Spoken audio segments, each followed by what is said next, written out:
Hello. Normal viewers are advised not to watch this. This is just for Rigger 1015, who describes himself as a cynical Christian kid. I don't think he's cynical enough. Rigger, mate, you're young, you're an intelligent person, you're probably surrounded by Christians. If ever you find a way to lead a life away from that, I advise you to take it. Now, the philosophy that you're talking about is, it may be some sort of version of modern formal philosophy, but the way you used it is based in the sort of Platonic school, and Plato and Aristotle didn't really have a great deal of science upon which to base their thoughts, so philosophy has a limit.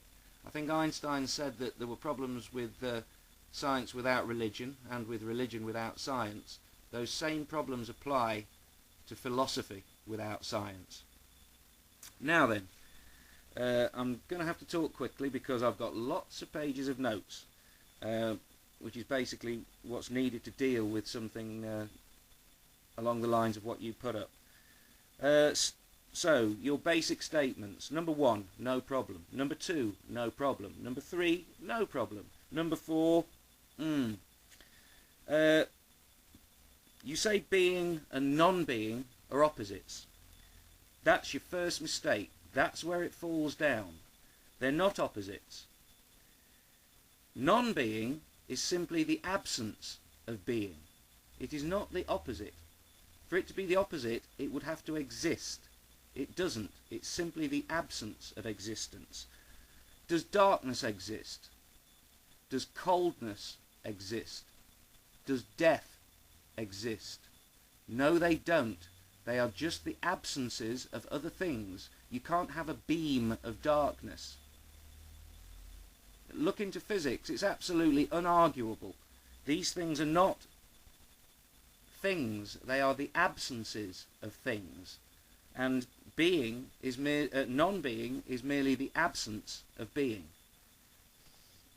Number 5, no great problem. Number 6 is just mushy logic. I could go into it. I've got notes, but I don't have the time. So I'm going to go for the more important error, which is in number 7.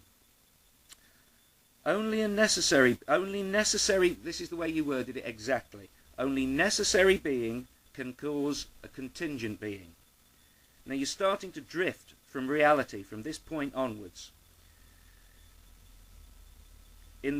From all your subsequent points, you go from talking about necessary being to a necessary being. That letter A is your downfall. To science, necessary being is simply the physical laws which control the universe.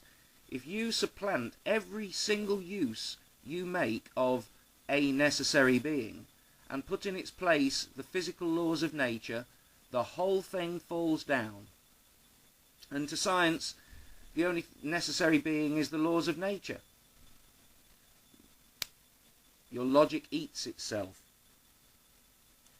So, from science's perspective, we have a blind, unthinking necessary being in the laws of nature, and you leap from that to an all-seeing, omniscient entity. That's not a leap, that's some kind of teleportation, dude. And on the subject of the laws of nature, a lot of people, when they discover how fine the balance of nature is, their immediate reaction is, wow, we're so lucky, that's such a fine balance. Now, if you bring into the equation the possibility of many other universes, possibly an infinite number of universes, with varying laws, you would still find many universes, indeed an infinite number of universes, which have laws identical to ours. So, to ask, why are we here, is rather like pointing at any tree you see and saying, why did that tree grow there? The answer is, it had to grow somewhere. 9 seems a meaningless statement. I mean, grounding something, that doesn't sound like a formal philosophical term. In science it means something entirely different.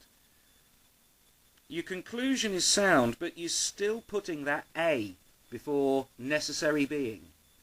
Are you being fooled by... Have you got so much philosophy, but you're not thinking about language and the limitations of language and the subconscious implications of language? Can you not see through such a simple trap?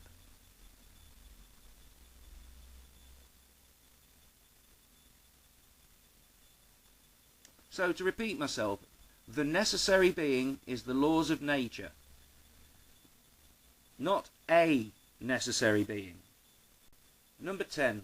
Physical law is the necessary being. Everything else is contingent. And in many ways, inevitable and unavoidable. So the answer, where you list A, B and C as possible answers, the answer's C. The laws of nature are the necessary being. Everything else is contingent upon those laws. Number 11. Okay. Number 12. A contingent being is both similar and different from a necessary being. Well, again, remembering necessary being, laws of nature, and obviously I'm very different to the laws of nature. Different from the laws of nature, rather. The conclusion that you reach is absurd. You know, other than the fact that I and the laws of nature exist, how else are we similar? You know, the similarity is the mere sharing of existence. And then, in your conclusion, you go from the only similarity, which is that I share existence with the laws of physics, to having a damn near familial resemblance. In point 4 of your one other thing section, you say again, a necessary being. Point 5, a necessary being. You always capitalise necessary being. And then, and this is really funny, in point 7, you say this necessary being must be personal, rational and moral. The laws of physics aren't any of those things, and yet you're saying that the necessary being must be. You've disappeared up your own ass. I mean, the laws of nature are not moral or personal. They don't give a shit about us. Don't do this, but if you were to jump off a building, the forces of nature won't care about you, dude. They'll just do what they have no other option but to do.